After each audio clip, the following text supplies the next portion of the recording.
control. Her gravity is all that I know. She's over me. She's over me. She comes with her hypnotic dance. She holds me here with only a glance. She's over me. She's over me.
Ladies and gentlemen, boys and girls of all ages, welcome to the Paranormal Portal. I'm your host, Brent Thomas.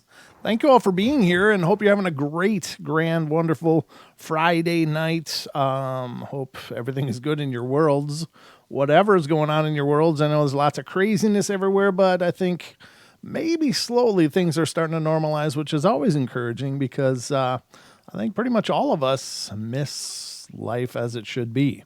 But anyway, I'm glad that you're still spending the nights with me when you can. That's always a great honor, and a special thank you to the Freaky Friday crew, Kev and the boys. It's always a pleasure and always a thrill to be following you guys. So, what can I say? We are here and underway. The phone lines are always open on the Paranormal Portal if you want to take part in the show with me. It's just me tonight, so it's just me and you guys. So if you've got something paranormal you want to share, by all means, call in 720-923-0500. Again, 720-923-0500. And that's just about the laundry on the front end. But remember, folks, tomorrow night, Mr. Dean Harrison, Yowie researcher from Australia, will be joining me here on the portal. Well, Don and I, actually. Don should be here as well. So Don will get a chance to meet Dean as well, which is great. And I tell you, Dean's, if you didn't see part one when he was on, definitely check it out. He's just such an enigmatic and passionate guy, and he tells a hell of a story. I'm telling you, he's very good at relating the experiences and the emotion of the experiences as well. It was a lot of fun to have him on the first time. Really looking forward to this one as well. So I hope you guys will tune in and join us. But again, that's tomorrow night right here on the Paranormal Portal at 7 p.m. Pacific Standard Time. So I hope you guys will be able to join me. That'll be great. And hello to everybody in the TFR chat, those of you that are in there. And hello to all of you in the YouTube. That's great to see you guys as well. So I am just thrilled to be here with you. To start out tonight, I've got some listener mails that I haven't had a chance to read for a while. So I'm really looking forward to getting those on the table tonight. Just a couple of them here, but I find them absolutely amazing. So let's get into these. There was a longer one here. Let me, in my typical organized fashion, of course. So this one is from, this one as well. So the first one here is coming from a listener named Brian. And he says, let me just make sure. This is a long one, but it's pretty awesome. So Brian has some great stories here. And he says, for starters, I'm from Illinois. I listen on Apple Podcasts, loving your show. So he's a podcast listener. Oh, by the way, I suppose I should let you guys know that beginning next week, Monday, maybe late Sunday, but Monday for sure, we're going to release the season 2, episode 1. So we're starting our second season of the podcast. So we're going to start it on Monday or Sunday, maybe Sunday, but definitely Monday.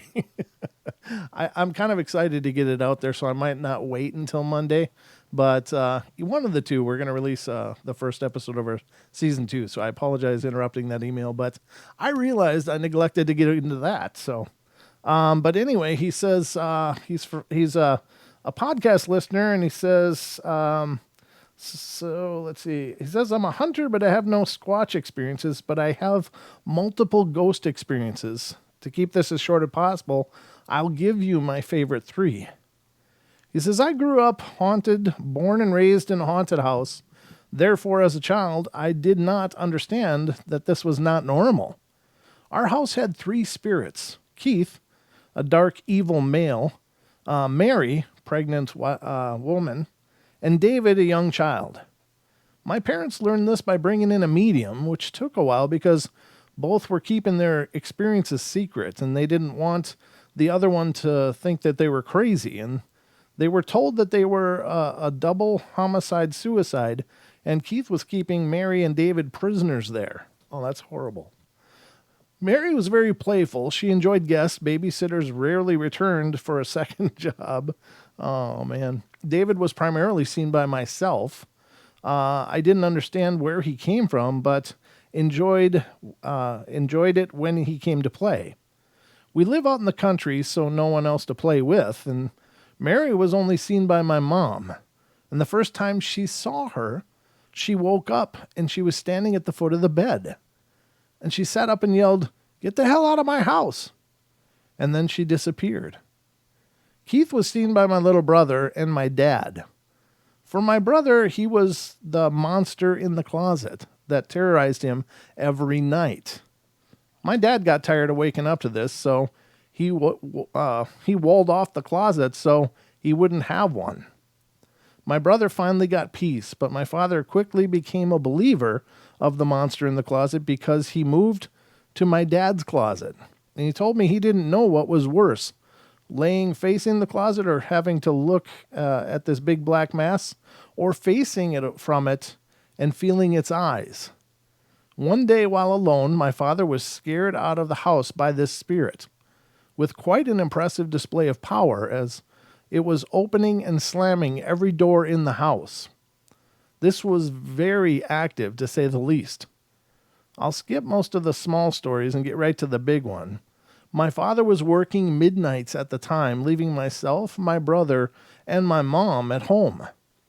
One night after us kids were in bed, my mom sat in the kitchen talking to Mary, and she told her, "Mary, I know you and David are being kept here. I want you to do whatever you have to be free. You just don't take anyone with you." And the very next day, the house burnt down. No one was hurt. Wow. The second one comes about 13 years ago. While dating someone I'm no longer with, I always felt, ever since that first house, that I was haunted. I had activity everywhere I lived. Nothing too exciting, just noticeable. A Ouija board session once told me that her name was Jade, and she was my sister that was never born due to a miscarriage. I never tried to confirm this with my parents, but it felt good knowing I may have a guardian following me. Shortly after my girlfriend moved into my apartment, she started noticing things. I felt it was time to tell her that I had a follower. Well, she was a skeptic and responded in the worst way possible, denying the existence of ghosts and mocking the idea of it. I warned her to settle down and don't upset it, but she responded by being as insulting as possible to the ghost. I told her that may be around. Oh, to the ghost that may be around. Okay. I told her, "You are going to regret this. Maybe not today, maybe not tomorrow, but someday." Within a week, I took my girlfriend out for dinner, and when we got home, after a moment, she noticed her cat didn't come to her, like usual. Well, we had checked the entire apartment, but no cat. And she was heartbroken and didn't understand how, because we always make sure she stays in when we leave. We spent an hour walking the apartment complex with no luck. We returned home with my girlfriend in tears, and once back inside and trying to make sense of this, we heard a faint meow. Well, we both went quiet to listen for more, and it happened again. And we followed the sound to a closet, one that we didn't check because it's one that we never used. She was in there, and she was fine. My girlfriend wasn't sure how this happened and accused me of putting her in there. I said, why would I spend over an hour looking for your cat if I put it in there? I reminded her of what we talked about a few days earlier and told her that it was sending her a message. Well, she no longer had any interest in denying it and asked what she should do to get back on its good side. I told her apologizing sincerely and be comfortable with it is not going to hurt you. Well, she did, and we lived happily until the day I launched her. I launched her. Oh, geez. For the third one, it was less than 2 years ago. After leaving my ex, I found the woman who would become my wife, and activity had dropped off. I miss Jade, but I guess she felt it was time to move on. We even lived in a house that the previous owners told me was haunted. I had nothing, no activity. And it was becoming a boring, no-activity life.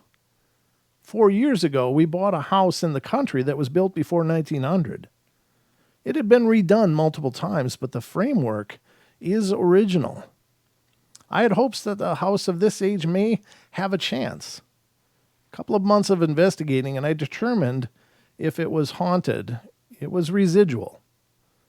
Occasionally you would hear walking upstairs, boots on hardwood floors, but the second floor has been carpeted for years. I never received any intelligent responses, just phantom boot steps, always upstairs. And one day, my wife went to the hospital with extreme pain, and she had gallstones. They were going to keep her overnight and remove the gallbladder the following morning. My father volunteered to keep my infant son overnight so I could easily go to the hospital in the morning. Well, that night alone in my house, I woke to footsteps in my bedroom.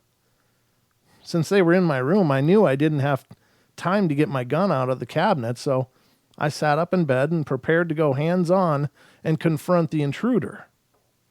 But there was nobody there.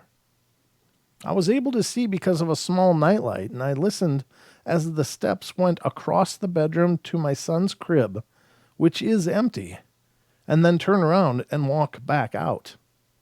I thought to myself, well, that's strange. That usually happens upstairs. Well, since I'm not afraid of ghosts, I went back to sleep. I accidentally slept in the next day with a bunch of missed calls from my wife's side of the family on the phone. And I didn't call them back. I wanted to wait until I had an update to share with them. When I got to the hospital, my wife was just getting out of surgery, and she was still dopey and drugged up. My phone rang again. It was my wife's aunt, and I told my wife, I have to take this, so they will leave me alone. I have terrible hearing due to many shots fired without plugs, so every phone call I take is on speakerphone. And I answered, and on speakerphone, the first thing she blurts out is, "Hey, I'm calling to let you know Amy's dad died last night." Well, as you can imagine, in my wife's condition, she was not the best way to hear this news. Later that day, I started putting the pieces of the puzzle together, realizing it may have been my father-in-law that visited last night, which raises some eyebrows, or raises some questions, rather. If he's dead, wouldn't he know where to find his grandson? Or did he just do that for me since I love the paranormal? It's also worth noting that an automobile accident left him severely brain damaged, and he had not walked in 30 years. Well, it's kind of nice to know that whatever problem you have in your life, it will be fixed when you pass. Very cool stories, and thank you so much for sending those in. Those are truly epic. I mean, yeah, I do think that these loved ones, these people that are so close to us and dear to us, they do stick around, at least sometimes. They're with us. And those kind of things, I think, are amazing confirmations. I think that the bonds of love can't be broken so easily, that they are still permanent, even though our situations change an awful lot. But very, very cool story. Thank you so much for sending those in, Brian, and I really appreciate it. And I appreciate that you're a listener of the shows. Let me see. Okay, this one is not really. This is a different one that I got to make contact with that person, but I got to scroll up a little bit here. And so this is somebody else that's a listener. Her name's Rebecca. And she says the story actually has to do with one of your podcasts. So, all right, it was around 12:30 a.m. and I just laid down and shut my door all the way. And all of a sudden my door starts to make that old creak sound and was opening. And as I just lay there, I called out to my roommate and he didn't answer. And I got my phone and turned the light on and looked for my roommate, and I found him outside with the dog. And I asked him, "Did you just open my door?" And he said, "No, I've been outside." And he asked me why, and I said, "'Cause my door opened slowly." And it was she said, "I just thought it was you being an ass."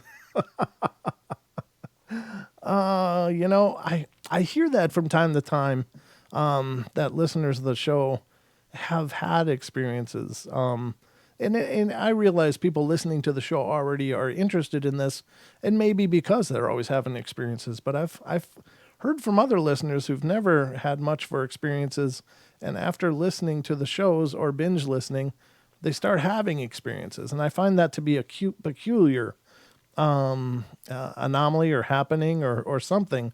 But I think that what it may be, I mean, this is just all hypothesis, right? Because who can know? We don't know exactly what they're thinking. At least I don't, because I'm not that kind of psychic person. But I think that maybe we all maybe have people that stop in or check in on us or reach out, and maybe there's presences that have lived around us for a long time. And maybe that the energy of listening to a show, and not necessarily this show, just any show that deals with ghostly stuff. I mean, maybe it encourages or perhaps causes the spirits to try a little harder to be noticed. We had somebody email, and I'm trying to remember exactly the contents of it. I'll have to dig them up, because I've gotten a few of these emails now of people going, "Hey, I was listening to your show last night and a picture fell off the wall. And it was a picture of my dad," and things like that. And I think that those are signs. Those are like, people saying, "Hey, I'm here." I don't know. I think that that's very powerful. So I appreciate that, Rebecca. Thank you so much for writing. I hope your door stayed shut after that. That's got to be creepy, just laying there and hear your door just going.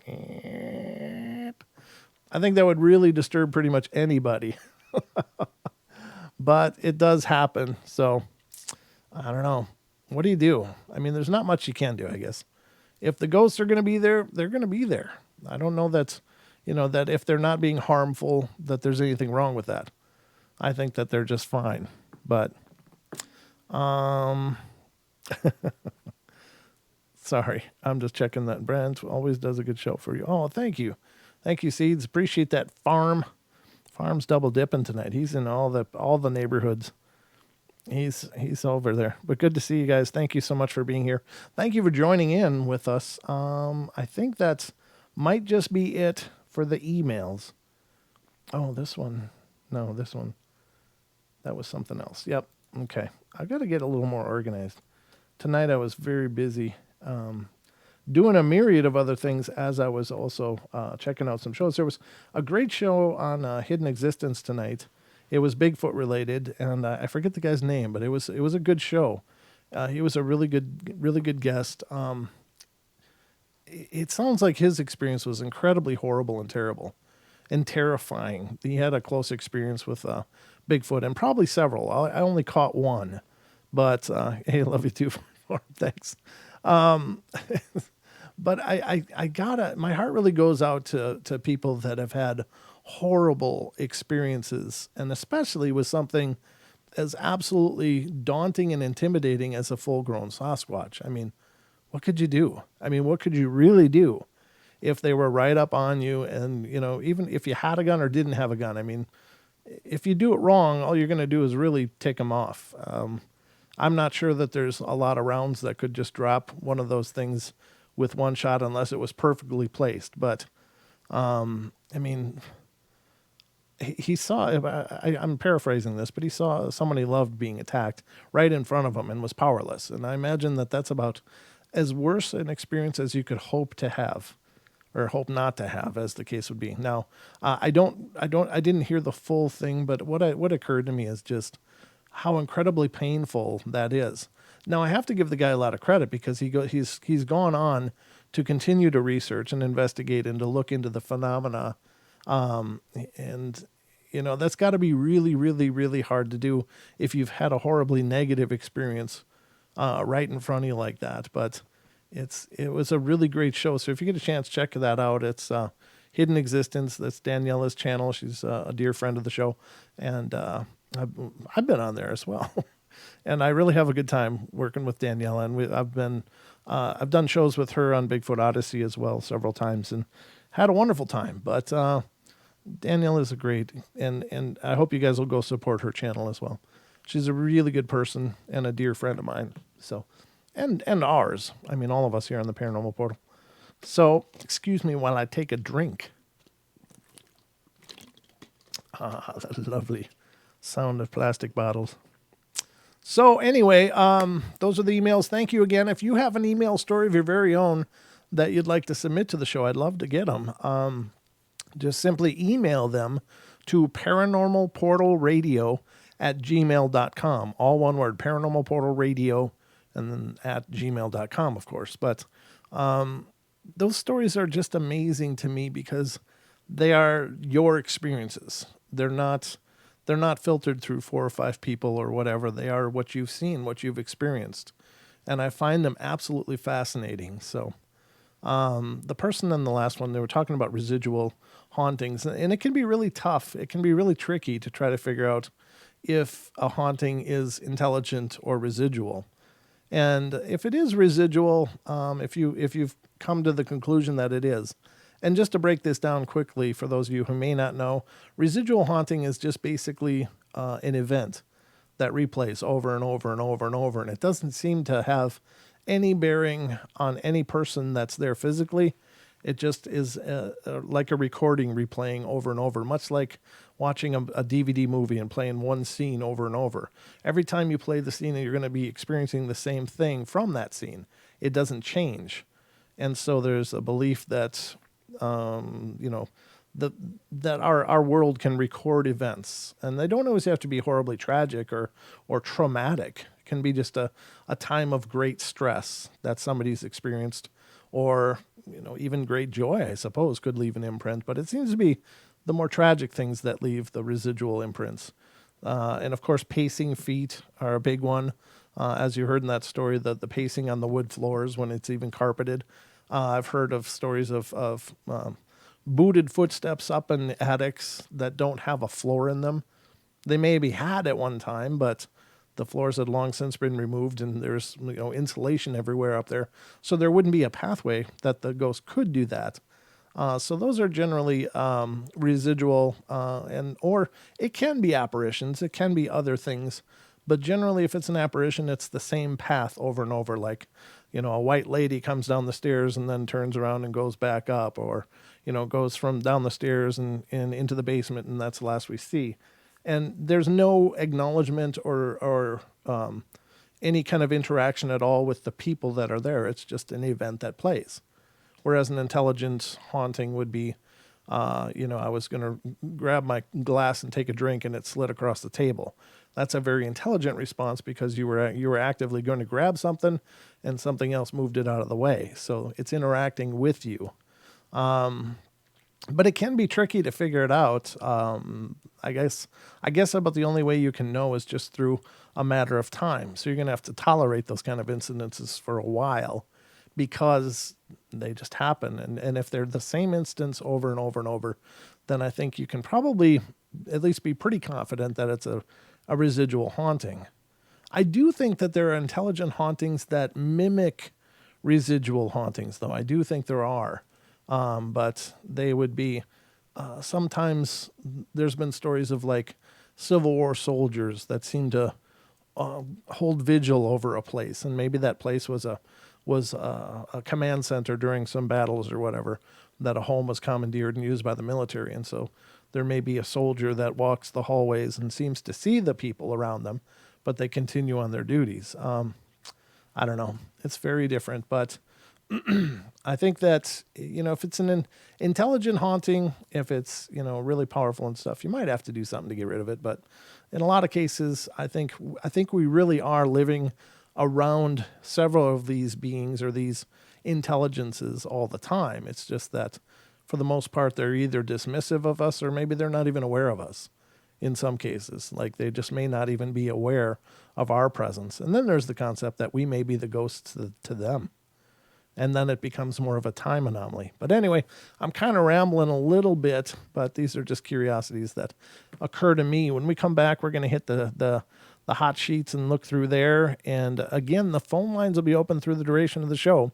So if you have something of your own you'd like to share or some thoughts or ideas, I'd love to hear them. 720-923-0500 is the number for the show. Again, 720-923-0500 is the number for fun here on the Paranormal Portal. So feel free to call it and let me know. And again, remember, the podcast will be starting again Sunday or Monday. Again, I was planning on Monday, but I don't think I can wait till Monday. So it'll probably be Sunday. At some point during the day, I'll release our first one. Rebecca says she does not share your stories. Well, that's okay. I mean, and that's perfectly fine too. I just am pleased that you're here either way. If you don't want to share your stories, there's no requirement at the front end. But ladies and gentlemen, we're going to go to our first break here. So don't go away, and we'll continue our journey into the Paranormal Portal on the other side. So we'll be right back.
Ladies and gentlemen, boys and girls, welcome back. We are back at it here on the Paranormal Portal. I'm still Brent Thomas, so we got that going for us, and this is still the Paranormal Portal. We're in half hour number 2, and we've got 3 to go, so I hope you're all set for the long haul. Hope you enjoyed that break. If you're not familiar with the show, if you're listening on YouTube and you're kind of new to this, just know that right now we're simulcasting on TFR Live, internet radio, as well as iHeart Radio, TuneIn, and TalkStream Live. And there are half-hour breaks on the network. So in order to keep everything synced up, we take the breaks here. And for those of you on YouTube, I created those little video segments to play instead of you guys hearing a bunch of commercials. So I hope you understand. That's why we do them. But anyway, that's what's going on here on the portal on Friday, Saturday nights. Every other night, we can be largely commercial free. But on the nights we got commercials, that's what we got to do. So anyway, welcome back. And we are having a Friday Paranormal Fun Fest. And remember, the lines are open, 720-923-0500. If you have something paranormal you'd like to share, you want to bring something to the table, I'll be here to serve it up. So anyway, let's continue. First off, I was going to say something else and I completely forgot. Oh, I just wanted to just apologize. I'm still getting emails like from podcast listeners, and I didn't really announce that we were taking a break on the podcasts. It was just the end of our first full season of 52 weeks with 3 episodes, and so we just kind of took a break. We also had to get everything lined up for season 2, which is now done and underway. So, but I never really let people know, and I get these emails like, "Hey, is everything okay? Is everything okay?" And it's really sweet. I feel bad because I just didn't think about it, I guess. I'm not the most polished podcaster, so it didn't occur to me to do a podcast announcement. We just kind of figured that, people were tuning in and would just tune in again when we got more episodes up. But that was my mistake, so I wanted to apologize to any of you out there who have come from the podcast trying to figure out what the hell's going on. That was my fault. But they'll be, again, released probably on Sunday, start of season 2 for the Paranormal Portal podcast, so hope you guys will check them out. Excuse me. Now, I got a few things to go through here, and the first one I wanted to touch base on was, so this is kind of interesting. This is from the singular40n.com. And if you're not, if you like paranormal sites and you like to kind of get your finger on the pulse of paranormal news, I really got to recommend this site. It's called singular40n.com. I have no affiliation with them whatsoever, but they do a hell of a job, just really top notch. The articles are real well put together and quick to read, and it's just really well done.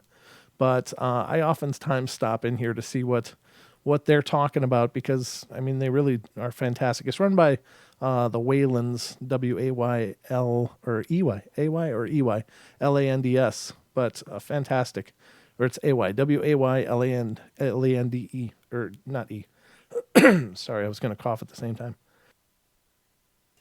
A little froggy tonight. Sorry about that. But the first article that caught my eye here was suspicion surrounds U.S. Navy patent for the creation of laser-induced plasma UFOs. So, and I think the suspicion has to do with perhaps the Project Bluebeam. And if you're not familiar with that, if you're not really into the UFO lore, as I understand it, what Project Bluebeam is this a technology to create holograms. And there's been suspicion in many UFO communities about the use of holograms to panic people into believing that there's a UFO invasion And for whatever ends, I don't pretend to know. I'm not really well versed on it. I'm just familiar with the concepts that people are claiming.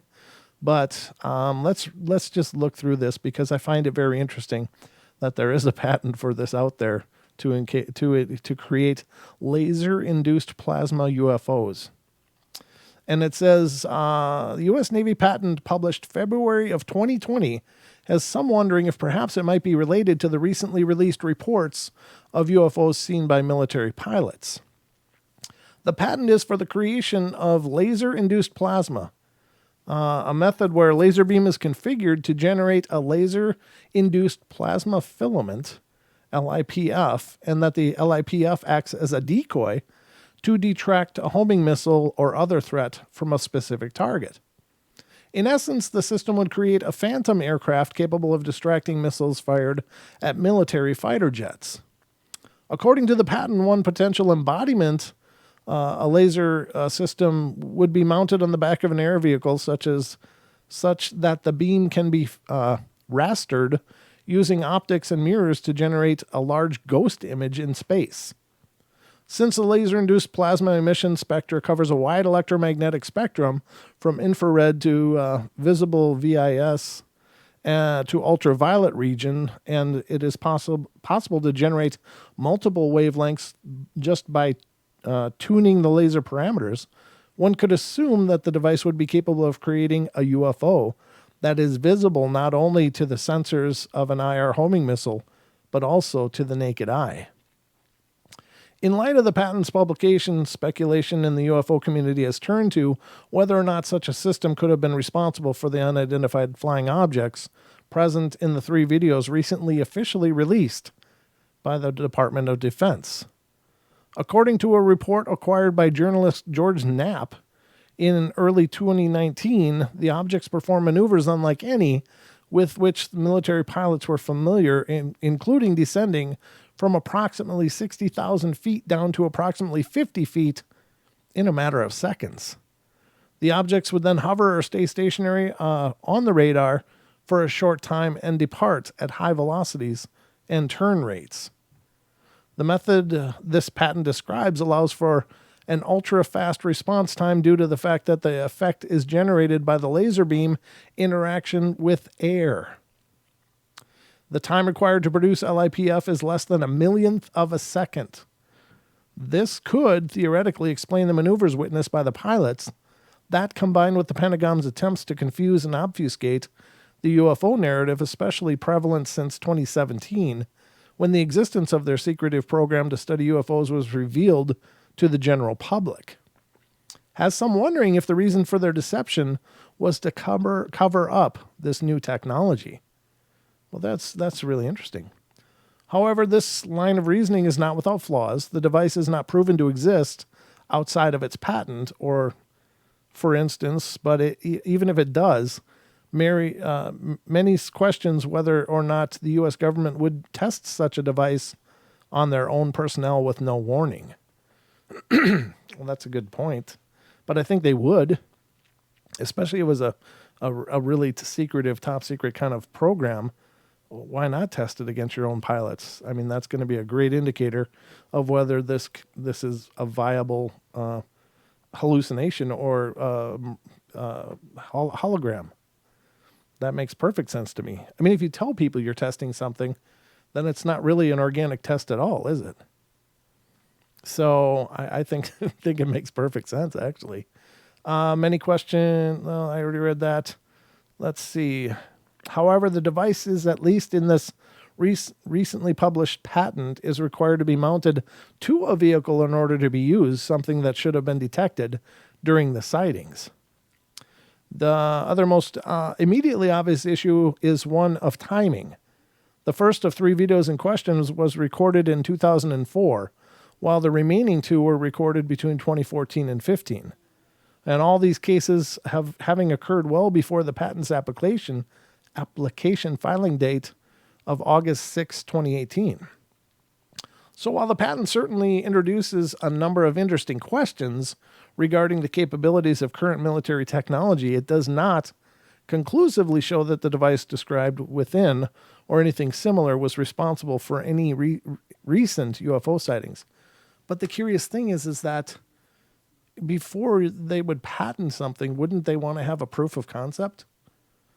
I mean, if you've got there, shouldn't there be a working concept, a working prototype initially prior to following a patent path? It seems to me that they would. This technology may have very well been around and being developed for quite a time. And now it's kind of double-edged. So here's the problems that I see with this is that if it is indeed this technology that's creating those UFOs, well, how many UFO sightings are there a year according to MUFON? And that's a question I don't have the answer to. But could some of the recent rash of UFO sightings have been tests of this very technology?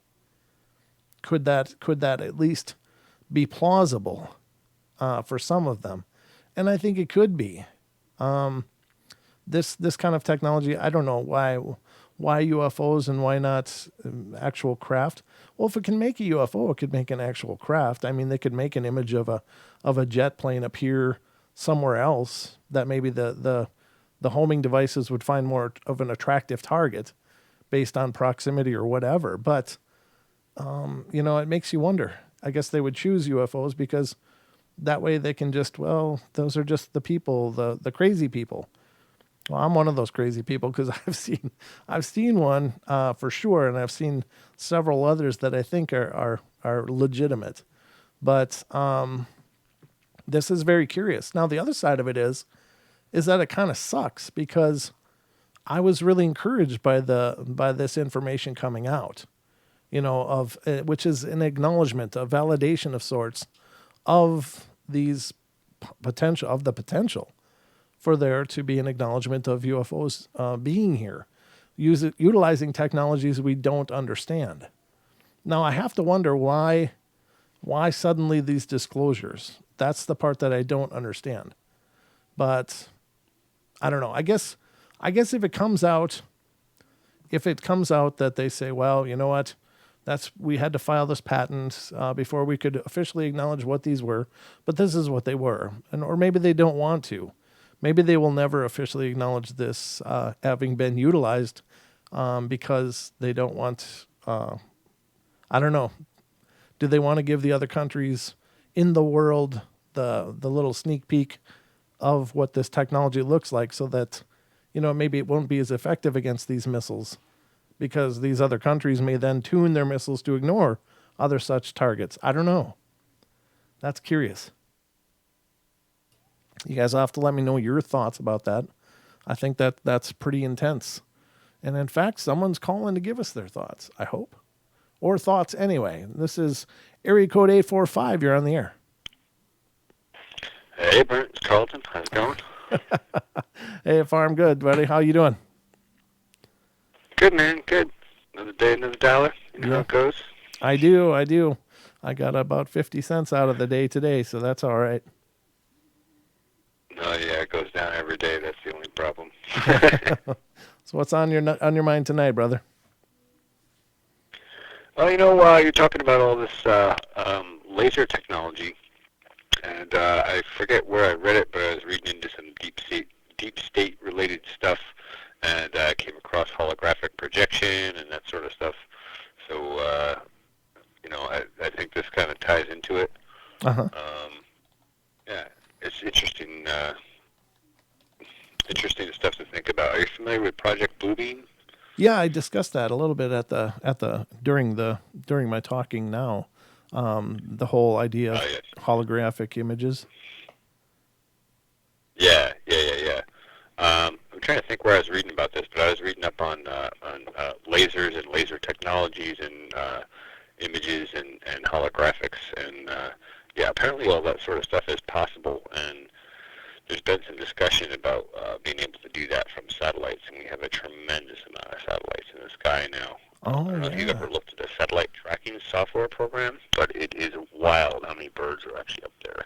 Oh, I haven't. I haven't, but I've always meant to, because I thought if I was ever out there looking into the night sky with the infrared that I'd want to know where the satellites are if it correlates to any that are up there. But I imagine the sky's going to get pretty busy too because of all of Tesla's. What is I forget what their plan is, but they're apparently releasing thousands of satellites up there. Yes, my understanding, I read about this a while back. My understanding is there's going to be thousands of basically Wi-Fi satellites in, I think, low Earth orbit, so they can, basically cover wireless internet. I don't know if you've ever used satellite internet in its current rendition, but it is horrible. It works, but it's horrible. Oh, is that like for instance HughesNet or whatever, that company that will give you like a dish TV dish and it's for satellite for internet? I'm not sure because I've never had the service myself. I understand it's expensive, but I know I have a few friends who have that because they're in rural areas, and that's the only way they can do it. They're amateur radio operators, so the only other way I talk to them is through radio. Okay. And they use satellite for internet service, but they complain all the time about how horrible the service actually is and how slow the speeds are. Yeah, I don't think it's too far ahead of dial-up, to be honest with you. I think it's somewhere on dial-up speeds. I could be wrong. I could be wrong. I don't know if you remember the old ISDN stuff, Yes. It's kind of like that. Yes. Yeah. It works. It's definitely a little faster than dial-up, but it's nothing great. But yeah. Yeah. Interesting stuff you're talking about, man. I really appreciate you bringing this forward. I think it's I had curious. other stuff I was going to say, but I don't remember what now. But hold on, though, before you go, I want to ask your opinion. Now, do you think that this could be the source of those Tic Tac UFOs that were reported, or what is your opinion of this? Oh man, I think it could be the source of some of them. I don't think we can say that any one thing is the reason for any other set of phenomenon. People. See people commenting on David Paulides' channel all the time. But it's just UFOs, or it's Bigfoot, or it's this, or it's that. I don't think it's any one of those things. I think it's a combination of those things, and probably, like you were saying before about technology, beyond what we understand. Mm-hmm. I think some of this stuff may be just technology that was way beyond what we understand or can comprehend. So, do you think it comes from extraterrestrial origins, or do you think that there's an inner Earth? Have you ever thought about that? When it's coming to these UFOs, oftentimes people say, well, they're transdimensionals. Well, they're extraterrestrials. Well, they're inner Earth beings that are super advanced. Do you have an opinion? Brent, hold my hand. Let's just jump straight down the rabbit hole and go. I think it's any combination of those. I mean, I believe there are UFOs. I've heard enough encounters of people being abducted by them, and some stuff that was pretty well documented. Right. I wouldn't even know if I believed in those years back. Maybe even 5 years ago, I kind of was like, maybe these people are just looking for attention or something. Mm-hmm. But you start listening to enough of these experiences, just like the ghost stories here on the Paranormal Portal, and like the Bigfoot encounters and the Dogman encounters, and there's so many pieces that line up in common. After a point, you kind of have to say, man, even if 1% of these people are telling the truth and the rest are full of crap, 1%, that's a lot of circumstantial evidence.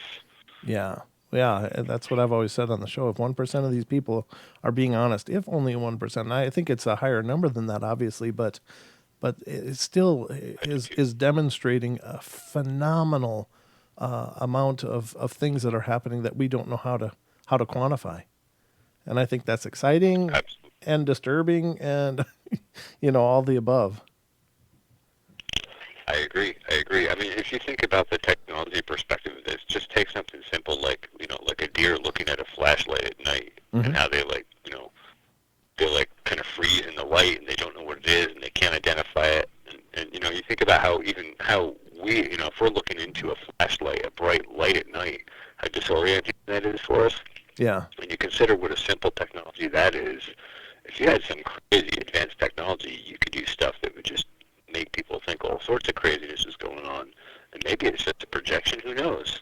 Yeah, it's weirdness. I guess the thing that bothers me the most about it is that it's hard to know what to believe, and maybe that's a good thing, maybe that's a bad thing. I don't know, but I wish it was easier to to understand what was fact and what was fiction in today's world. But I just, yeah, it almost has gotten to the point where you don't believe anything.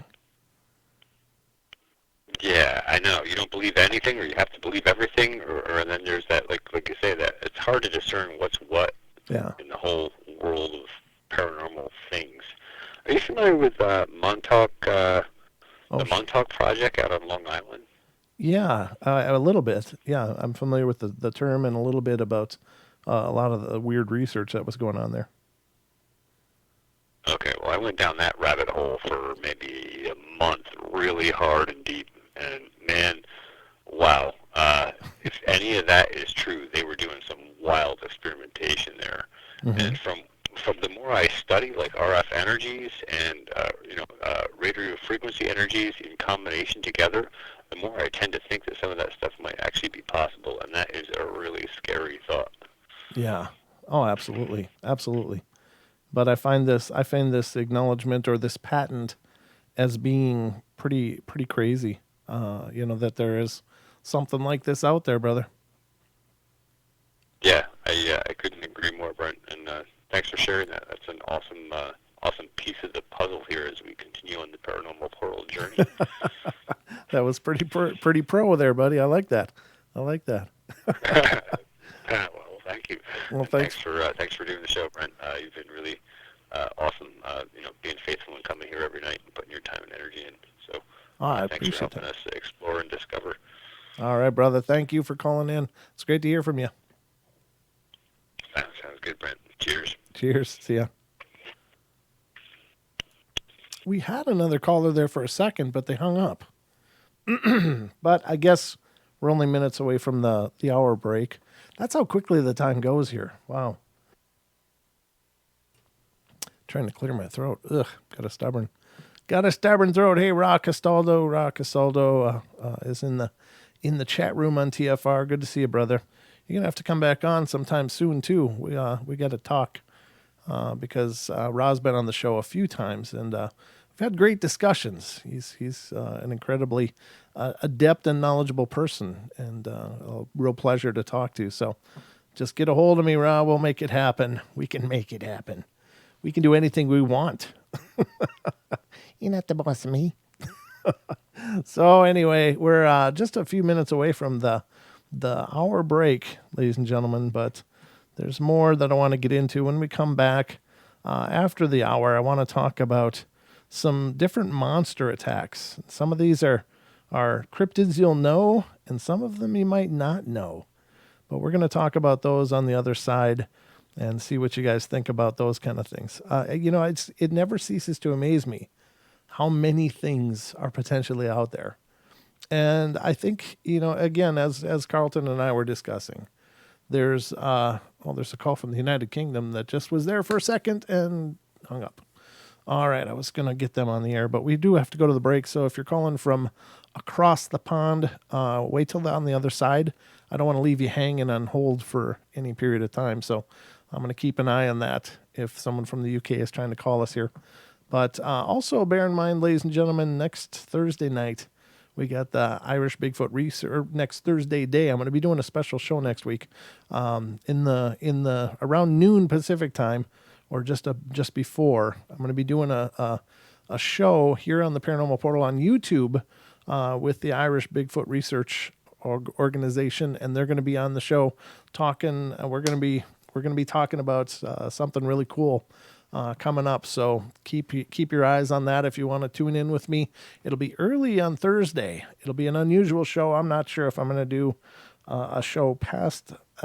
Probably will do another show later on that night, but they're going to be on, and we should be at it for an hour or so talking to them. So it's something I'm really excited about. I can't let the cat out of the bag yet, even though I want to. I want to tell you all about it, but we're going to have to wait just a little bit longer. At least another week, I guess, or almost a week. So they'll be on next Thursday. Again, I think if I'm remembering right, it's going to be like 11 a.m. Pacific time, because that'll be like 7 p.m. UK time, something like that. If I'm getting my time zones right, but we'll get that taken care of. And definitely hope you tune in, because there's a big announcement coming up, and I get to be a part of it. So, anyway, I guess we're gonna be just another minute to go before the break. Let me see. I'm trying to think of something else here that I wanted to plug you guys in on. Again, please bear in mind tomorrow night, Dean Harrison, Yowie researcher from Australia, will be on. And again, if you didn't catch part 1, please, between tonight and tomorrow, check that out, because you're going to want to see the things he's already discussed. He's just an amazing guest. Had a lot of fun talking to him. And he even on part 1, he's like, oh, I'd like to tell you about this, but I don't have time. Oh, I'd tell you about that, but we don't have enough time. And so I talked him into coming back. So we got another 2 hours with Dean Harrison tomorrow night right here on the Paranormal Portal. And hopefully we'll get into all those things that we didn't have time for on part 1. And I'm sure we're not going to get to nearly even a small fraction of this man's experiences, but we'll at least have some more. So we'll be right back, ladies and gentlemen, for more of the Paranormal Portal. Don't go away.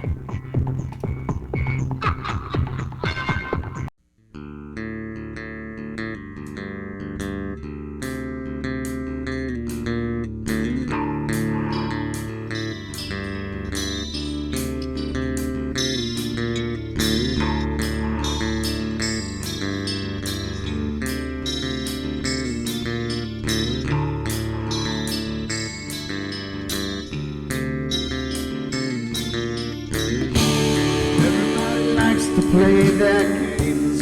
Everybody loves to place their bets.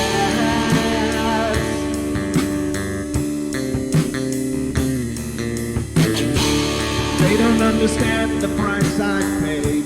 They don't care to comprehend.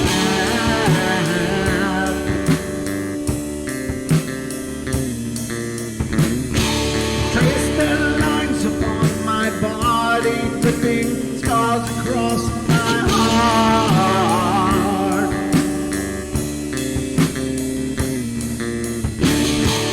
Raging anger boils inside me as their lies keep falling apart.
Just make sure that you're well fed.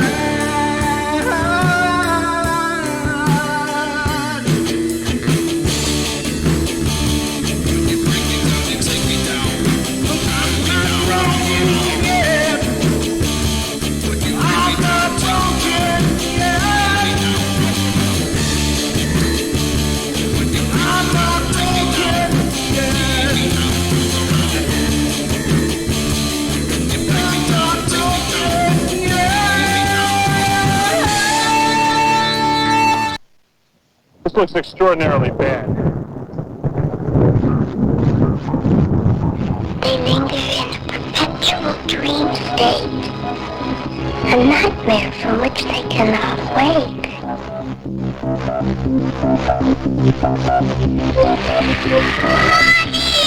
I can see you, honey. Where are you? I've never sensed anything like it.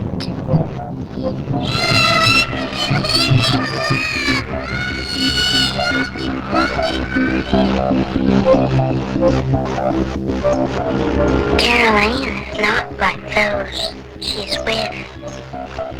They're attracted to the one thing about her that is different from themselves. Her life force is very strong. It gives off its own illumination. It is a light that implies life and memory of love and home and earthly pleasures. Something they desperately desire, but can't have anymore. Right now, she's the closest thing to that. Poltergeists are usually associated with an individual. Hauntings seem to be connected with an area. A house, usually. Poltergeist disturbances have fairly short duration, perhaps a couple of months. Hauntings can go on for years.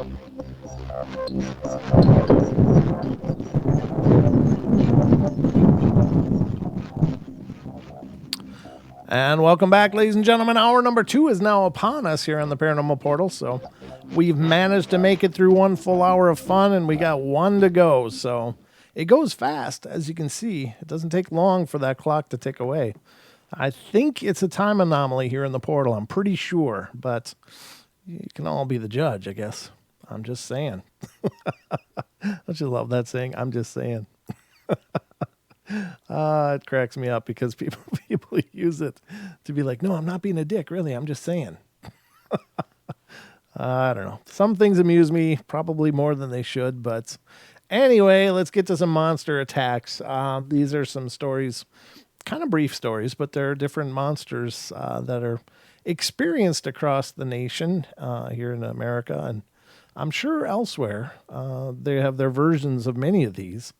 But I think that some of them are well known and some much less so. So the first one, and this is coming from grunge.com, grunge.com. The first one is talking about devil monkeys. Now, I don't know a lot about these, but as far as I can tell, they seem to be these monkeys, whether they're some kind of macaque or a baboon or something of that size, I don't know. But they seem to be horribly ill-tempered and extraordinarily ferocious and attack people, from what I understand. And again, I'm not real well versed on several of these. I'm familiar with the terms or the references, but that's about it.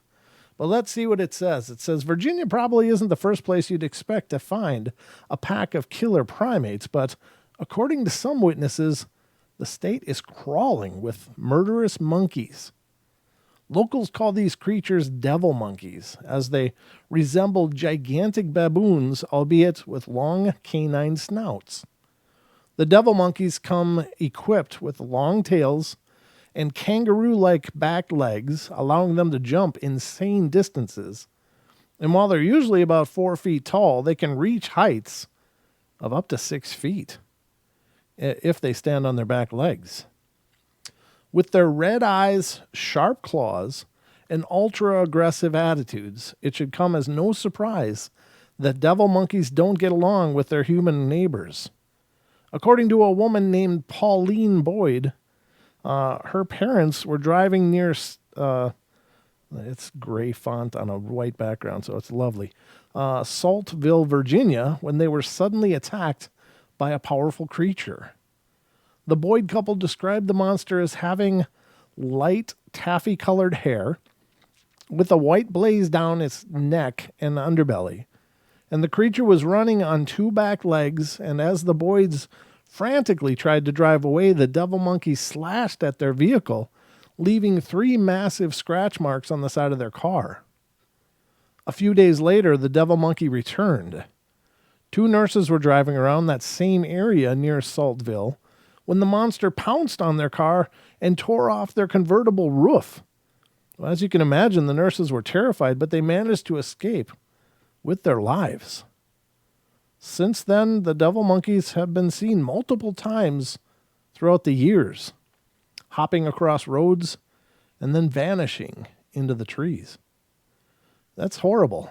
That is absolutely horrible. Now, it does sound like there's the stories of, like, I think there's an apple snitch or Albatawitch are different names, which I think are very similar.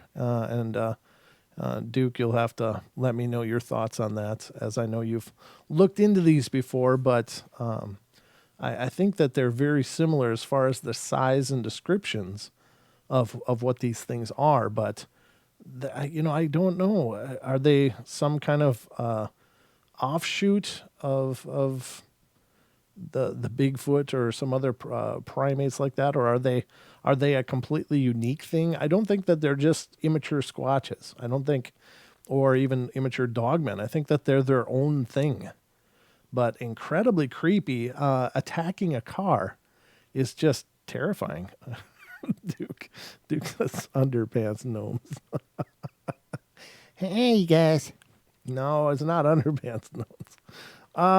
So anyway, but I think it's very curious. I don't know what kind of historical precedent there is for these as far as First Nations lore and stuff, but and obviously they don't seem to be probably multiplying a whole lot. It's like whatever they are, it seems like their population must be just maintaining, because they're still around, but they're not like the hordes, because there's not a lot of people hunting monkeys. And there probably isn't a lot of things that do hunt monkeys naturally in places like Virginia. So there'd be like almost no natural predators. So if there was, this influx of these creatures, you'd think they would just be multiplying. And like you see this footage from some places, like there's this place in India, and I think it might be an island, but where monkeys are sacred, and they run the place, and tourists will go in there, and these monkeys are taking stuff from people, and they just have full free reign, and there's no efforts officially made to cull or control the population. It's just they're just allowed to do what they do.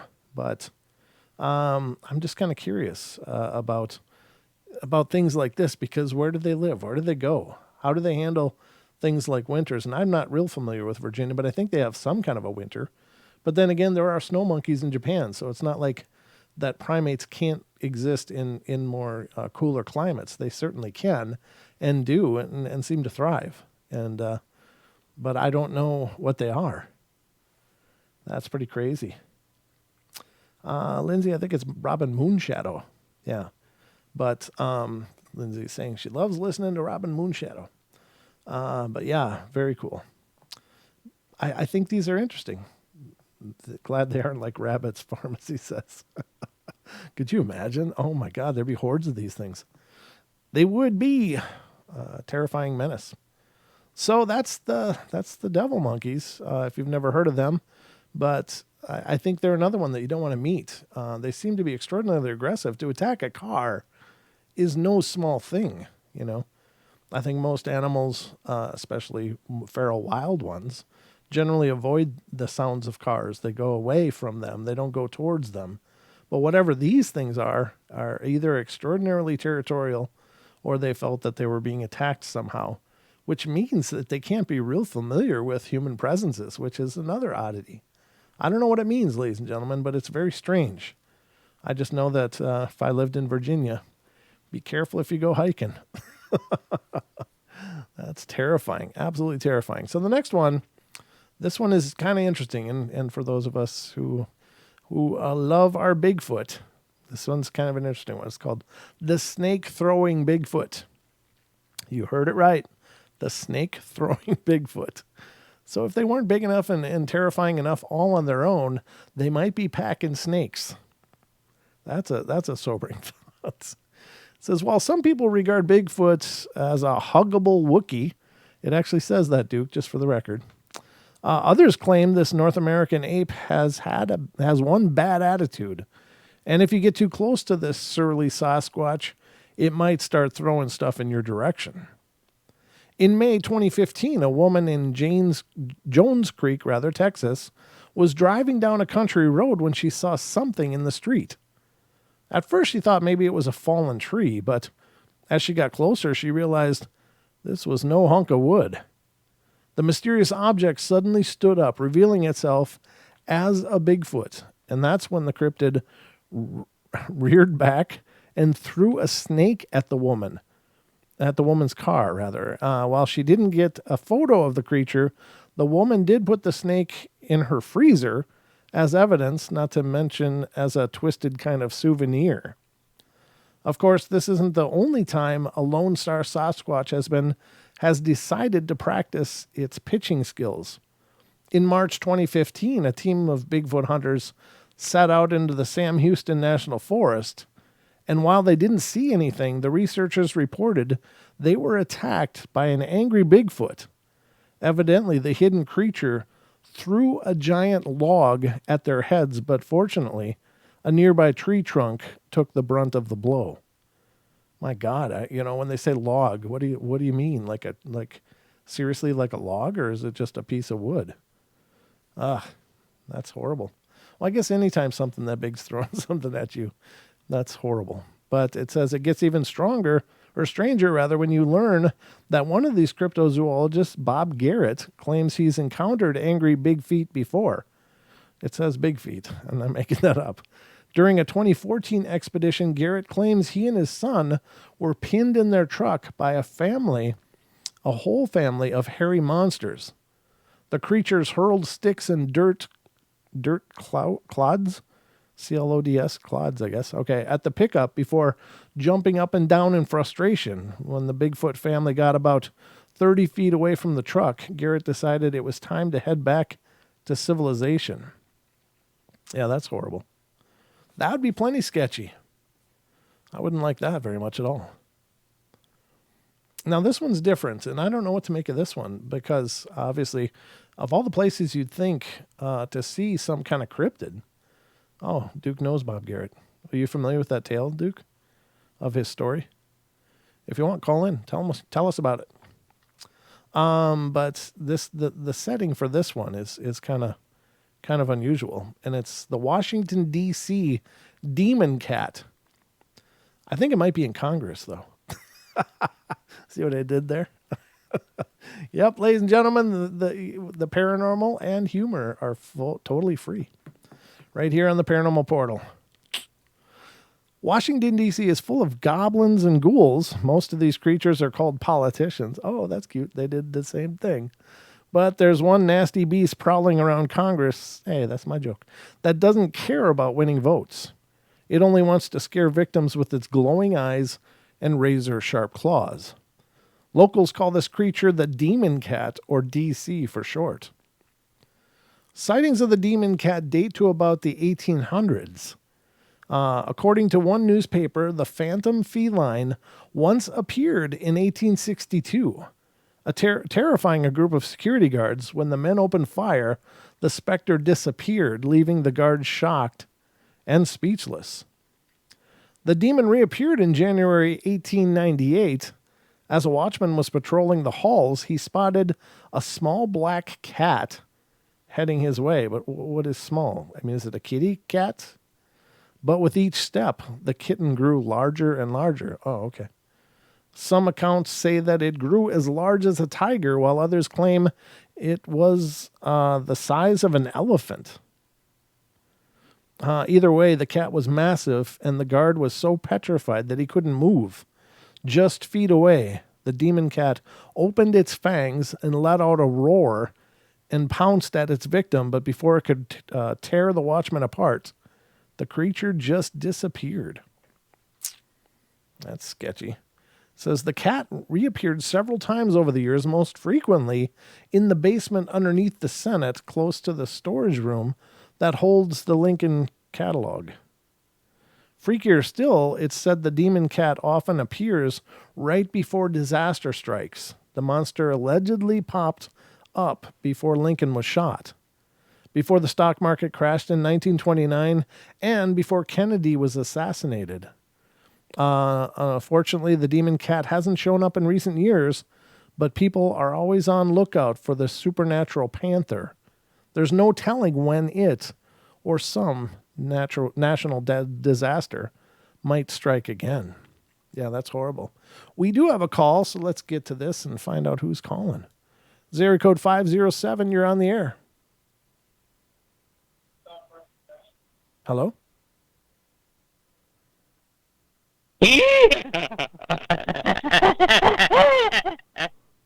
Hi.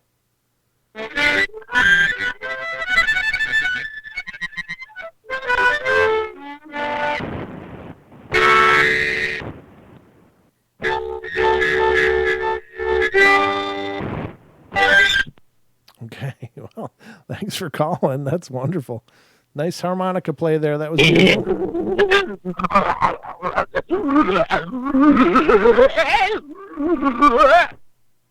That's really bizarre. But I like the harmonica for what it was worth. That's cool. A little strange, but cool. I have no idea what the hell that was. But you never have a dull minute here on the show. I don't know what the hell that was all about. Anybody know what that was? That's bizarre. And no, it's not. I don't think it's Wes this time. I don't think that was Wes. So this is a brand new one. Sounded kind of like Squatch Talk, though, didn't it? I'm just saying. You never know. The next one on this list, the call's still there. I don't know if they want to talk some more. But you'll have to let me know in the chat room who the hell you are. Because as fun as that is, I got to have a reason for a call, not just your musical musings on a harmonica. And so the Jersey Devil is next, ladies and gentlemen. This one's always interesting. And, of course, I think everybody knows the Jersey Devil. No, it's not Jake. It's a Minnesota number. So it's someone from 507. That's Minnesota. Allegedly, with IP calling, people can be anywhere. That's why telemarketers are so much fun now. You never know where they're going to pop up. But the Jersey Devil is one of the most famous monsters in North American folklore. According to legend, it was born to a human mother in 1737 thanks to a curse. The baby morphed into a horned winged beast after killing its mom. After killing its mom, the devil disappeared into the New Jersey Pine Barrens, and since then, the devil has been seen multiple times. Most notably during 1909, between January 16th and 23rd, the monster was spotted by numerous witnesses in both New Jersey and Philadelphia. People were so scared by the beast that schools were shut down, businesses were closed, and trolley lines allegedly hired armed guards. Witnesses described the Jersey Devil in all sorts of crazy ways. Some said it was 3 feet tall, while others said 6. Some said it had a ram's head, and others said it possessed monkey hands. While some claimed it looked like a kangaroo, everyone agreed it walked on 2 legs and had leathery wings and a really nasty disposition. On January 21st, the devil attacked a trolley car in Haddon Heights, New Jersey, frightening the passengers inside. Shortly afterward, it appeared in Philadelphia and supposedly began spitting fire at a frightened housewife. Hours later, the devil landed on top of a house in West Collingswood. Firefighters tried to knock it off with a water hose, but that only made the devil mad, wanting revenge. The beast spread its wings and dive-bombed people on the streets. After a shower of stones forced it to retreat, the devil ended up in Camden, where it attacked Mary Sabinski's dog. Fortunately, the dog, she saved her poor pet by beating the creature with a broom. So apparently the weakness is a broom for the Jersey Devil. You just need to make sure you get a broom with you. I don't know. Can't make this stuff up, ladies and gentlemen. It's the way of the world. Let's see where we're at with time here as we go. We got 6 minutes. Yeah, there's enough for this. Strange beast of World War I. This is very interesting. It says, perhaps the strangest story of World War I allegedly occurred on April 30th, 1918. A British patrol boat off the coast of Ireland spotted a German submarine expecting a battle. The Brits attacked, but the U-boat didn't return fire. Weirder still, the Germans willingly surrendered. The British were puzzled by the situation, and until the German commander, Captain Gunther Kretsch, explained why he was so willing to give up.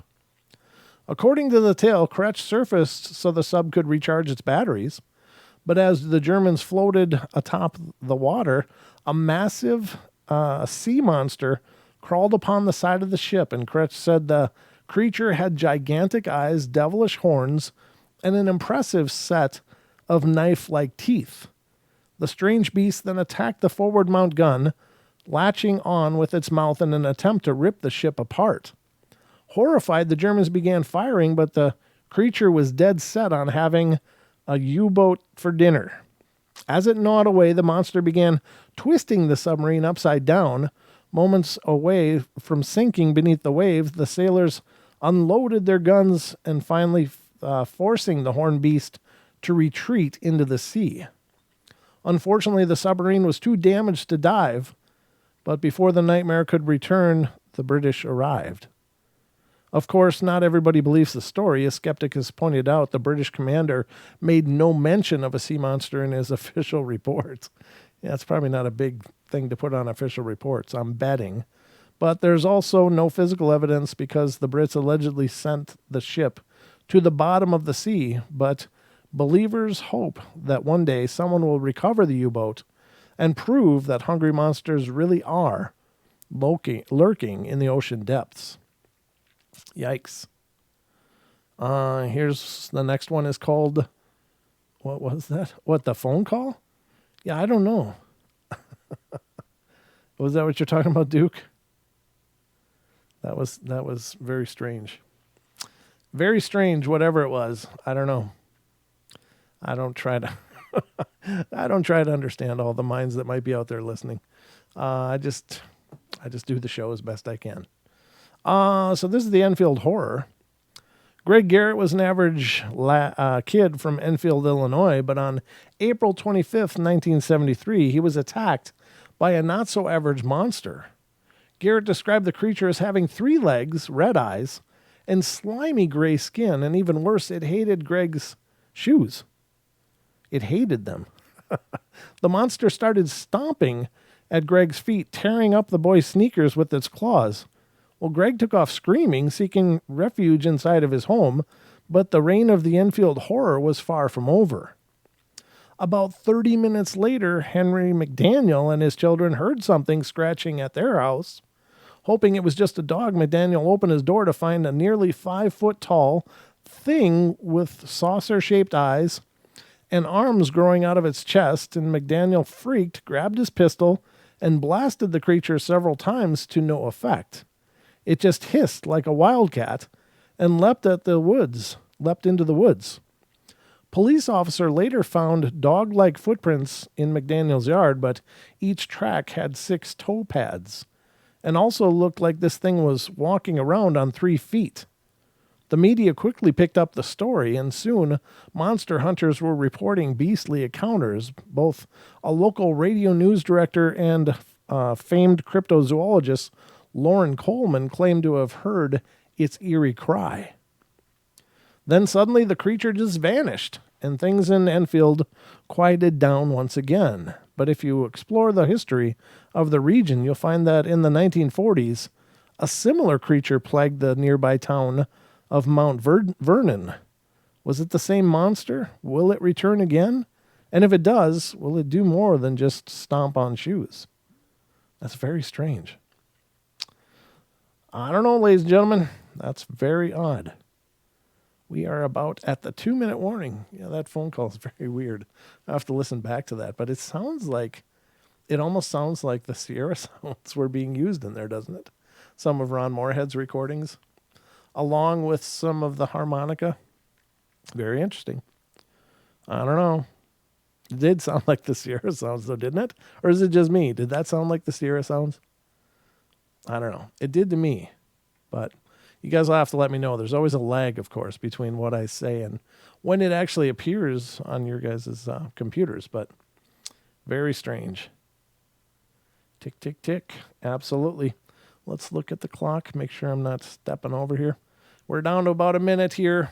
So when we come back, we'll go through a few more of these monster encounters. How many are left in this? 1, 2. Yeah, there's a few more. There's even a werewolf demon. Eesh. See, I told you, some of these may not be so familiar. A lot of these are you may have heard the names, but these are the actual encounters that people have reported about these strange things. I don't know. It's hard to know, ladies and gentlemen, but we live in a pretty incredible multiverse. I'm really convinced. So who knows what you'll find even the next time you open your door. You just can't know. Whatever could be there. Could be indeed paranormal. Might be just normal, but could be paranormal. I heard a story, and I want to get into this a little bit on the other side too. See what you guys think. But we're going to go to break. I'm waiting for that. There's the bell. So we'll be right back, ladies and gentlemen. Don't go away for the last half hour of the Paranormal Portal after these commercial breaks, or if you're on YouTube, after this video segment. Don't go away.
ladies and gentlemen, we're back at it here. And remember, after our show tonight, don't forget to tune in if you're on TFR, iHeart, tune in and TalkStream Live.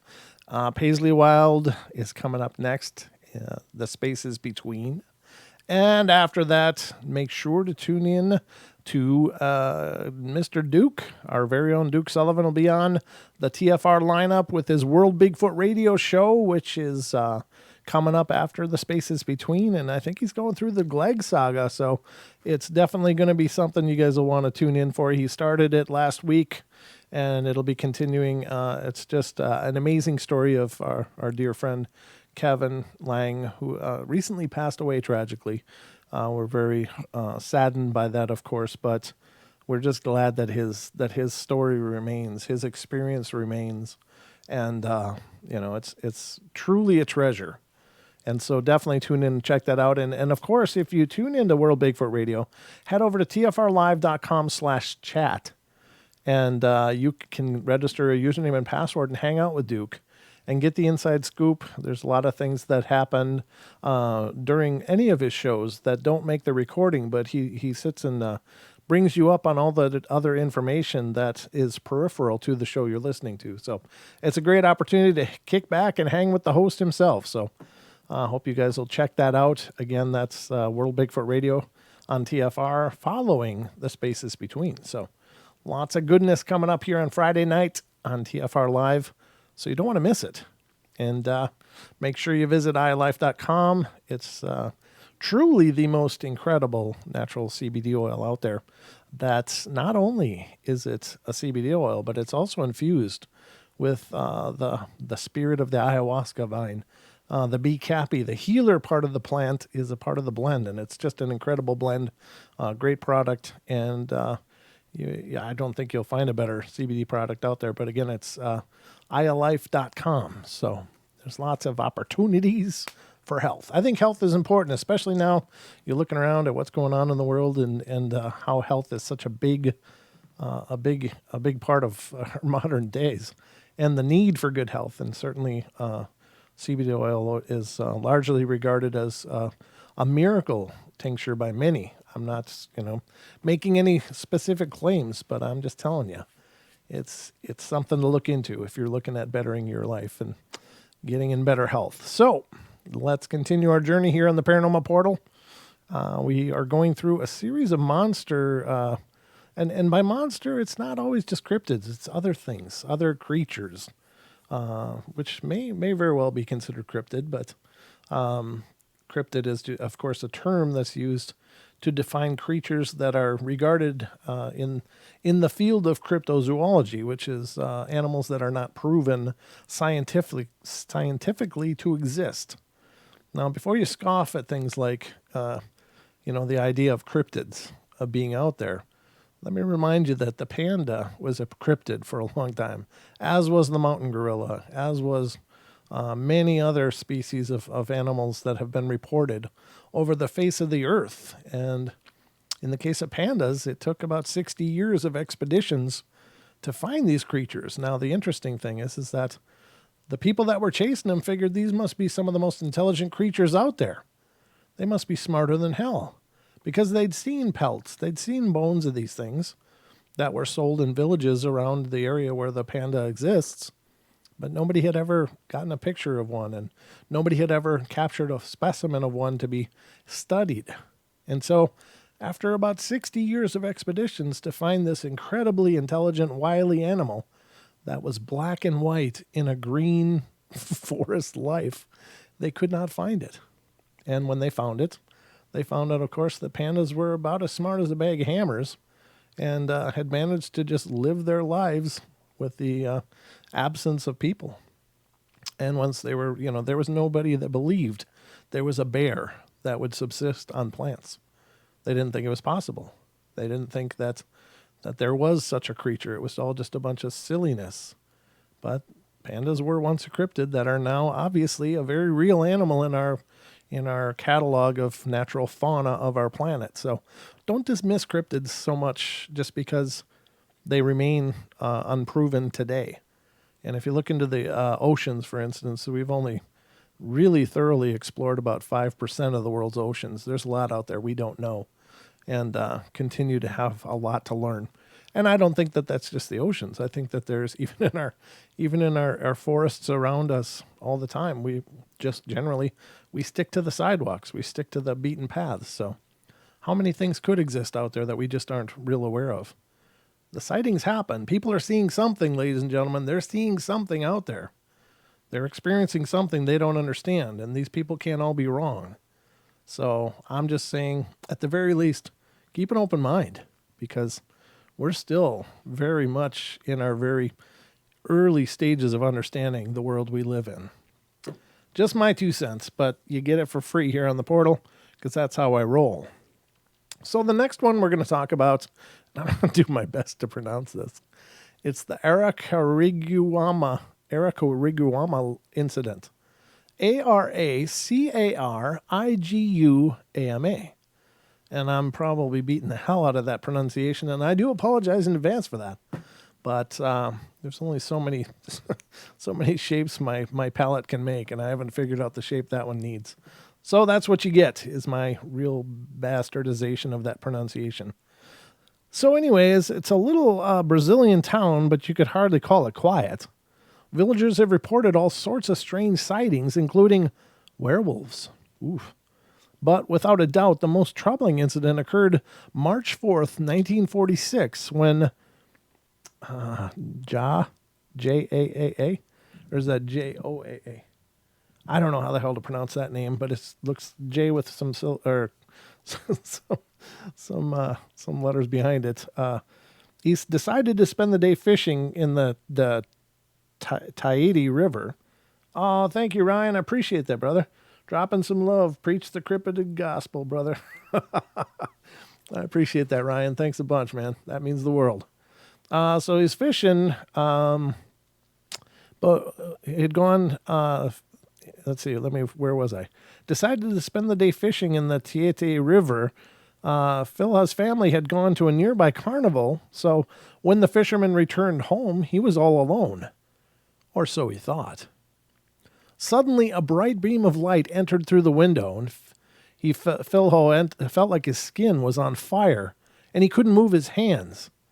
Thinking fast, he used his teeth to open the door, and he escaped to his sister's house, and when he arrived, his body was horribly burned above the waist. Strangely, his clothes and hair were fine, but his hands and feet looked like boiled meat. Oh my God, that poor guy.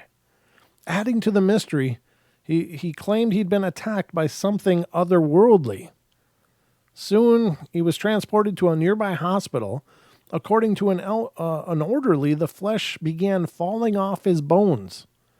Few, if any, can survive that, and it wasn't long before he was dead. There'd been a lot of speculation about what happened that day. While skeptics believe he was burned in an accidental fire, that doesn't explain why his hair, clothes, and home were untouched.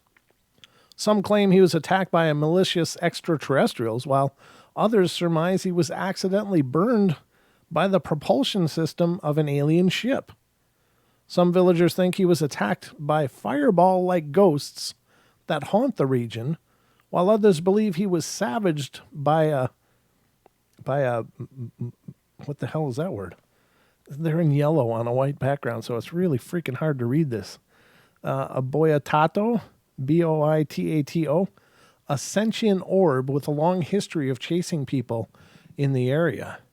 However, we'll probably never find any evidence as to what actually happened because his family refused to return to the house. So police had it torn down. Yeah, that sounds like radiation. Well, I can't say for sure, but that would be the one causation that would seem to have those kind of effects. What a horrible, horrible deal.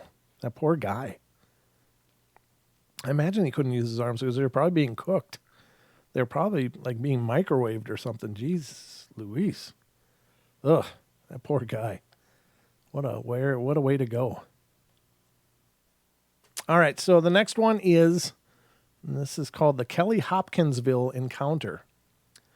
It says on August 21st, 1955, Glennie Lankford was planning a nice dinner at her home in Kelly, Kentucky, along with her 3 sons and their respective families, Langford invited a friend, Billy Ray Taylor, and the man who owned the rental home, Lucky Sutton, and it should have been a pleasant occasion.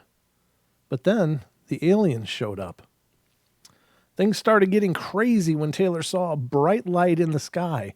And according to some stories, he then spotted a UFO land behind nearby trees. Soon after, mysterious creatures appeared in the woods. They stood about 3 feet tall. They had enormous eyes, strange antennae, and sharp claws. The beings flew from tree to tree and landed on top of the house and began looking through the windows. While the family only saw 2 creatures at a time, they estimated there were between 12 and 15 aliens trying to break into the house. Terrified, the family fought back. As the kids hid underneath the beds, the adults kept the goblins at bay by firing their guns. But according to reports, the bullets were useless against these metallic creatures. Finally, 4 hours into the fight, a few family members drove to a nearby Hopkinsville police station for help, and they brought back an army of city cops, state troopers, deputy sheriffs, and military police officers. But when the reinforcements arrived, the mysterious creatures had vanished. While some skeptics believe the alien invaders were actually particularly aggressive owls,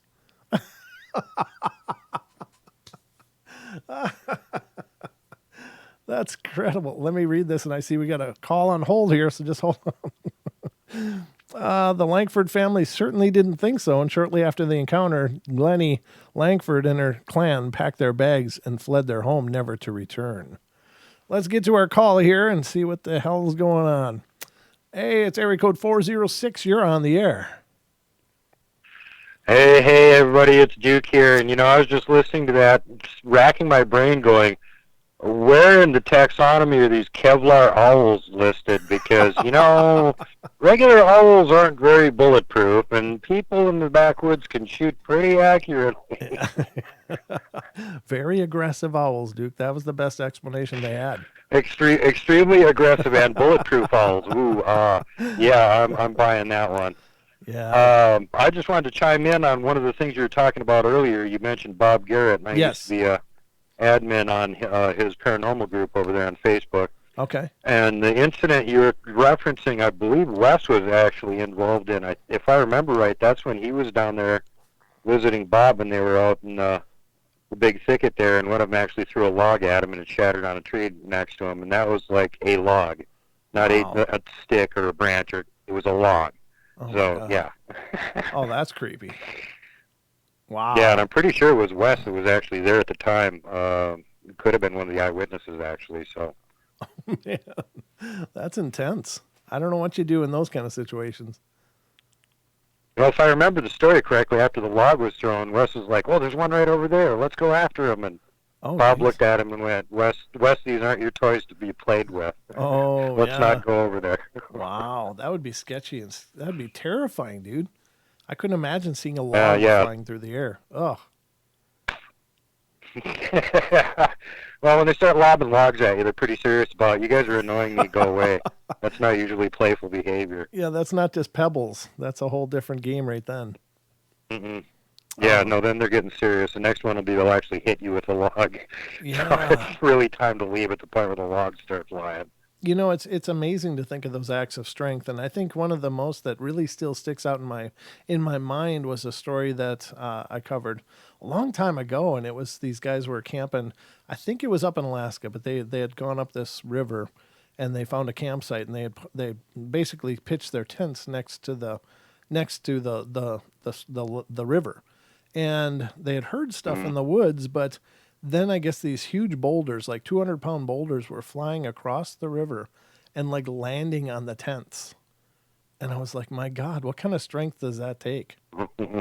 God. Landing on the tent. Yeah, they were really serious. Yeah. And I was like, oh God, what a horrifying thing. It's not like you could just block a 200-pound boulder. I mean, it would just hit. It would squash you. That's the size of a piece of Actually, I think that was the maximum payload for the biggest trebuchets they even had during the Middle Ages. Oh, is that for right? siege weapons to demolish castle walls. It was about Wow. 200 pounds. Oh, God. Yeah. So that's all kinds of scary to Yeah. think of that power. Yeah, so it's like, they don't even need a siege engine. They are a siege engine. One of my favorite stories from around here is the one that my former roommate, Chris, his dad used to be one of the main people in forestry around here for years. Uh-huh. But he was up panning gold at this head of this creek way up in the mountains, and when he was trying to come back down again, he ran into a vehicle that was blocking the road. And I told this one on your show before, so I'll make it quicker. Yeah. But it was one of those, it was a really big truck with a camper on it, and by really big, I mean 10 wheels, double dual back axles, and it was sitting on its roof on the camper. So he was estimating the weight of this thing at about, 3.5 tons with the whole rig. And there was no way for him to turn the truck around or even turn it on its side. It was just laying there upside down, blocking the road. And the old couple that owned it were there, and he asked them what happened, and they said, "We don't know. We didn't hear anything. We just parked it next to the road here with enough room for people to get by, went out in the woods for a walk, came back, and it was upside down." Oh my So he's looking at the road. There's no signs of like any other vehicles or anything doing anything there. There was no Bigfoot tracks there either. He couldn't see anything. The road was too hard packed. But he gave the lady a ride back into town to get a wrecker up there to turn their vehicle right side up again. So the question here is, what exactly could turn something that weighs 3.5 tons over like that, and not roll it over, but like turn it over, put it back on its roof? Because he looked at it, the sides, neither side was crushed. It hadn't actually been rolled. It was sitting on its roof. That is just scary. And the sad part is that there's no way to unturn it. You know that if the wrecker came up, they had to roll it. That's what I always wondered about. I mean, he said he managed to creep his car past it along the hillside, and he had a pretty rugged car. I've seen him do this stuff before, so I could see how he'd do it. I don't think other people would even be able to get past. And when they got the wrecker out there, how in the hell did they turn the vehicle back right side up again without wrecking it?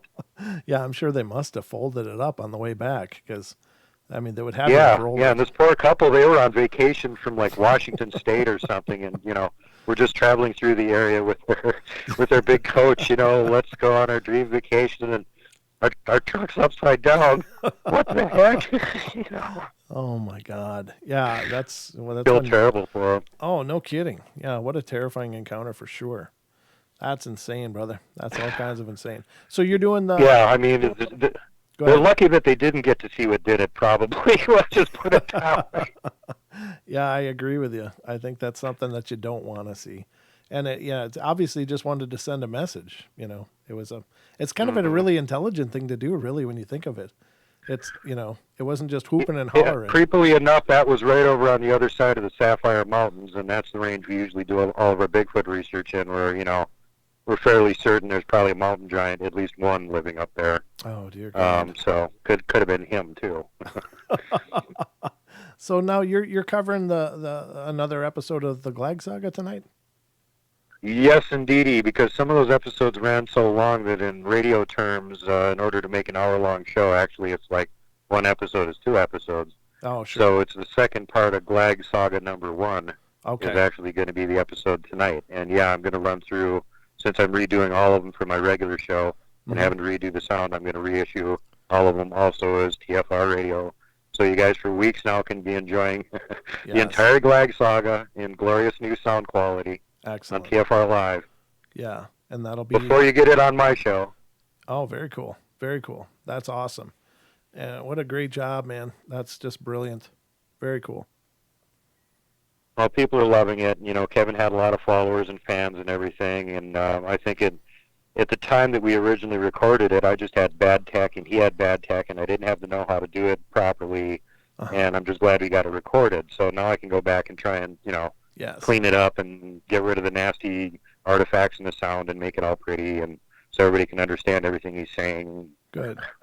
No weird background noise from like when the building was trying to blow away during one of the recordings.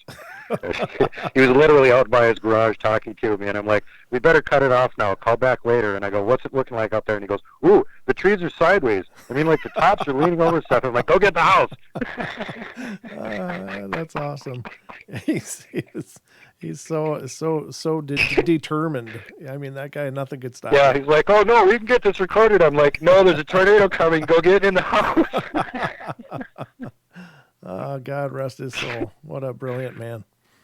Well, cool, brother. Yeah, Kevin was amazing. Yeah, he was. I hope you get lots of people tuning in for that. That's an awesome memorial to such an incredible guy. So well done, brother.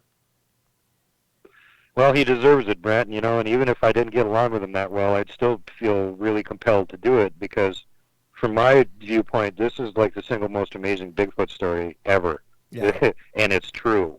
Yeah. You know it's true. I do. Yeah. So, even if you just listening to the narrative, and I was listening, re-listening to the part one, and just the emotion in his voice. And it's like I said when he was on the show, it's like, it may be hard for some people to believe just because it's such an incredible story, but either he's the most incredible actor I've ever heard, or he's telling the truth. And I really believe he's telling the truth. Well, don't forget that if he actually came up with this story, he's also one of the greatest writers that Hollywood needed really bad, and still does. There is that, too. That they never employed. But, I mean, just the emotion that you can hear and how he has to stop. I mean, he's breaking down during some parts and stuff. It's like, these are memories he's experiencing. This isn't just the fabrications of a creative mind.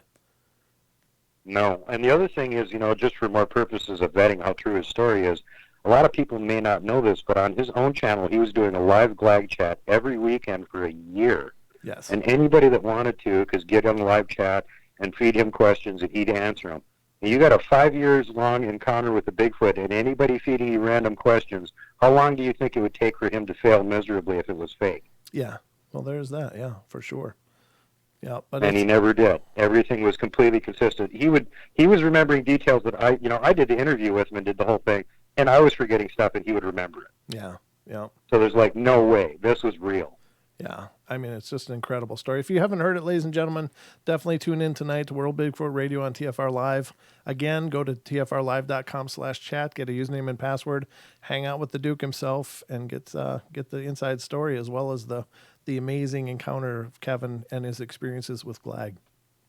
But thanks for calling in. All the listeners over here should be over on there anyway because, Brent's like a superstar over on TFR Live. His show's on there all the time. You guys should really be over there. That's right. Absolutely. I don't know about superstar, but thank you, brother. I appreciate that. It felt good either way. So, but thanks for calling. I'm just that Bigfoot guy they put up with. Brent's a superstar over on TFR Live. Well, thank you, brother. It's great to hear from you again. Thank you for calling in, and I'll be tuning in as well tonight. All right, everybody. Love you all. Have a great night, and we'll chat with you all soon. Bye-bye. See ya. Very cool. There you go. That's the inside story, the inside hockey of all of that. So very cool. Now, let me look at the time because I don't know how much time has gone by. God, we're down to 2 minutes, ladies and gentlemen. I don't have time for this other story. I'll save it, though, because we'll hit it sooner or later. These are some good little stories tonight. I hope you guys have enjoyed our journey through the Paranormal Portal. I was going to say venture, but it's not really a venture. It's a journey. We're all passengers on this voyage, and where we end up, who knows? But I hope we have fun getting there. I hope you guys have enjoyed this episode. I hope if you're on YouTube and you're listening to us, that you will like and subscribe. There's always new Paranormal Portals going on. Currently, every night. We're going to scale that back eventually, but I'm sticking with the every nights until we get through all this lockdown, isolation garbage, and we can get back to normal. But until then, I'm going to be with you every night at 7 p.m. Pacific Standard Time and doing my best to help make this a little more bearable if I can. So if you want to tune in and join me, I'd appreciate it. 7 days a week, 7 p.m. Pacific Standard Time on YouTube. There's a brand new Paranormal Portal going on, as well as our podcast available on all the major podcasting platforms, including Stitcher now. We're going to be releasing on Stitcher, so that'll be out there as well, ladies and gentlemen. So stay tuned, and there's always more coming. If you have some paranormal stories or experiences of your own, and you wouldn't mind sharing them and possibly being a guest on the podcast to share your stories, you can email me at paranormalportalradio@gmail.com. And I would love to have you on as a guest to discuss your stories. In fact, that's become a big part of our offerings on the podcast, is having listeners contact me and sharing all of their experiences. It doesn't have to be over the top, profound stuff. I mean, if your cereal bowl moves, I want to hear about it. You know, I mean, that's because everybody sees things uniquely. And I hope that you guys will continue to call in and be a part of all the shows. Grabbing Teddy and headed to the dream portal. Good night, Kathy. Sweet dreams. Thanks for coming in. But I hope you guys have enjoyed this journey. Again, stick around. Following the portal on TFR, iHeart, TuneIn, and TalkStream Live is The Spaces Between with Paisley Wild. And Don is also on that show as well. So he'll be there, I'm sure, as will Paisley. And they'll be getting into something doing with the pagan journey. And then following that, the Duke and World Bigfoot Radio. So I guess that's all we got for tonight, ladies and gentlemen. Thanks again. Love you all. Be good, be kind, be nice. Take care of each other. Help each other out. Find the magic in every day and remember to laugh as much as you can. Good night, everybody.